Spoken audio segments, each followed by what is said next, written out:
ตามสถิติการเก็บกำด้านพลเมืองในปี 2004 ผ่านมาพลเมืองลาวมี5,200,000 คนทั้งนี้ก็เนื่องจากว่าตามโครงสร้างพลเมืองแล้วเห็นได้ว่าเพศหญิงกว่าเปอร์เซ็นต์สูงกว่าและก็เป็นกำลังการผลิตของสังคมที่สำคัญอีกด้วยดังในการให้สัมภาษณ์ของนางบุญเรียบพนักงานส่งเสริมของทีมงานแขวงสัญญบุรีคือว่าบทบาท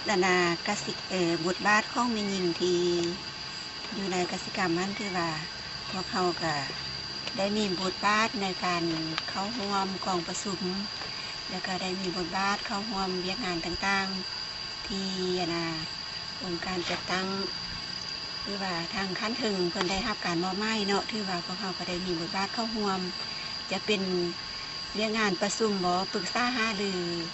วางแผนการอื่นๆที่ว่ายิ่งพวกเขา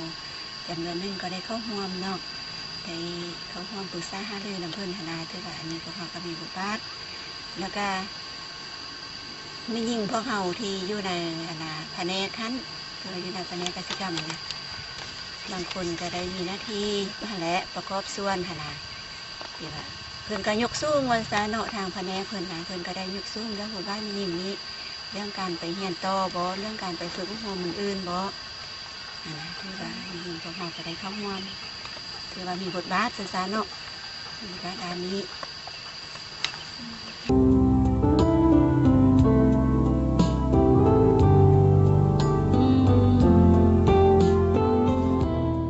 และอีกอย่างหนึ่งทางพรรคและรัฐก็ได้ให้ความสำคัญต่อเพศหญิงอย่างสูงบ่ว่าในเวียกงานการจัดตั้งรัฐหรือประชาชนเพศหญิงแม้นมีบทบาทเท่าเทียมกับเพศชาย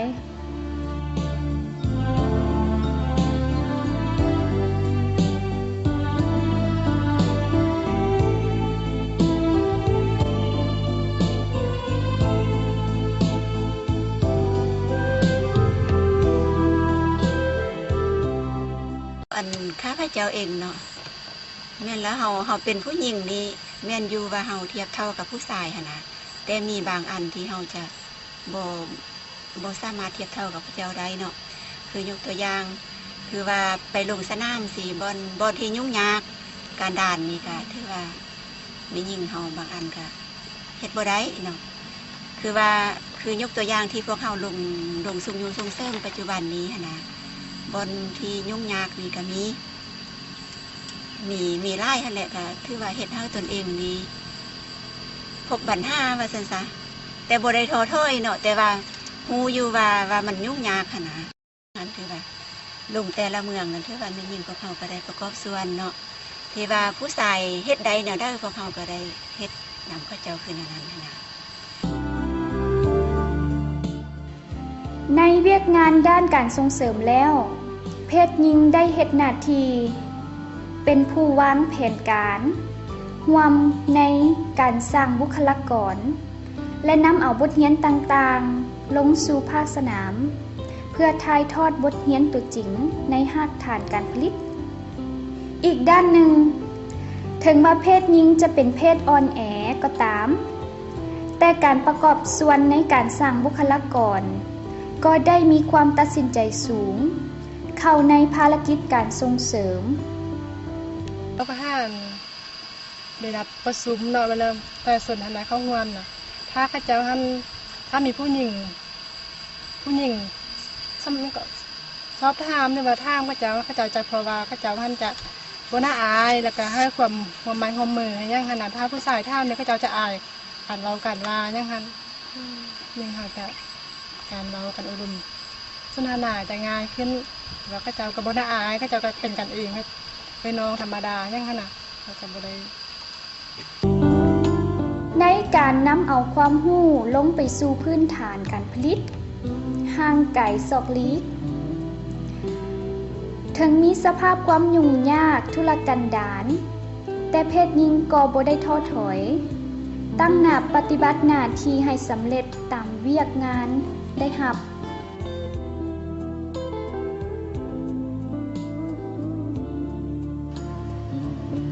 การประกอบส่วนในเวียกส่งเสริมของเพศหญิงแม้นมีในทุกระดับ ทั้งนี้ก็เพราะว่าเวียกส่งเสริมเป็นเวียกปวงชนเขาได้ถึงทุกเพศวัยกะว่าทุกหน้าเวียกจะเป็นเวียกนักเบาเพศหญิงก็ความเฮ็ดได้พร้อมทั้งมีความเป็นเจ้าการและรับผิดชอบสูงก็เรื่องเวียกกสิกรรมนี่ทุกเขาก็ต้องได้เฮาเรียนมาแล้วเฮาต้องปฏิบัติตามที่ใจเฮามักเท่านั้นนะคือว่าเวียกหนักบ่เรื่องเวียกที่บ่ได้ฉะนั้นที่ผู้ชายเฮ็ดได้หาก็ต้องให้มันเฮ็ดเทียบเท่ากับเขาเจ้าเฮ็ดชายในฮักฐานการผลิตก็เห็นได้ว่าเพศหญิงก็มีทายแหงในการสร้างเศรษฐกิจซึ่งแสดงออกในการเข้าร่วมในการรับเอาความรู้จากการฝึกอบรมเพื่อนำไปนำใช้เข้าในการผลิตของครอบครัวโดยเฉพาะความรู้และเทคนิคที่ติดพันกับการผลิตประจำวันของเขาเจ้าดังในการให้สัมภาษณ์ของผู้เข้าร่วมฝึกอบรมตามความเข้าใจเนาะกิจกรรมตัวนี้ยังการเป็นปัญหาที่ยากปานใดเนาะอันนึงนะถ้าเฮาเฮ็ดครอบได้หรือสถานที่ได้ครับได้เรียบร้อยแล้วเฮาก็เป็นผู้หญิงผู้หญิงก็มีแต่ว่าเลี้ยงเนาะดูแลตามที่เพิ่นบอกแล้วก็บัวระบัดตามที่เพิ่นแนะนำแล้วก็คิดว่าหันได้บ่ได้ก็จะได้พยายามบึกบืนนั่นแหละเนาะแล้วก็จะให้มันได้รับผลให้ได้อยู่ได้กินได้ขายอยู่ในท้องตลาดคิดว่าอย่างนั้นเพิ่นมาถอดความรู้ให้เฮาแล้วเฮาก็ไปนำใช้ให้เพิ่น